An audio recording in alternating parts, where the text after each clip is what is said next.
ఒక అడవిలో తోడేళ్ళు, కోతి ఉండేవి. తోడేలుకు ఒకరోజు మేక మాంసం తినాలనిపించింది. అడవి పక్కనే ఉన్న గ్రామంలో చాలా మేకలు ఉండడం గమనించింది. రాత్రి అందరూ పడుకున్న సమయంలో ఊళ్ళోకి వెళ్ళి మేకను ఎత్తుకుపోయేది. ఇలా రోజుకొక మేకను తెచ్చుకుని తినేది. ఇదంతా గమనించిన కోతి, రోజుకొక మేకను ఎలా తెచ్చుకుంటున్నావు అని అడిగింది. దానికి ఆ తోడేలు, ఈరోజు రాత్రి నువ్వు కూడా నాతో పాటు రా, నీకు చూపిస్తానని చెప్పింది.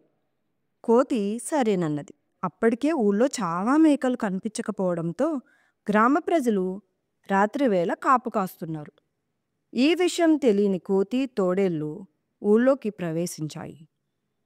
మేకల మందను వెళ్ళగానే అప్పుడే కాపు కాసిన జనం తోడేలు, కోతిని పట్టుకుని చితక్కొట్టాయి. నాకేమీ తెలీదు, కేవలం తోడేలుతో పాటే వచ్చానని కోతి మొత్తుకున్నా వినకుండా మరిన్ని దెబ్బలు కొట్టారు.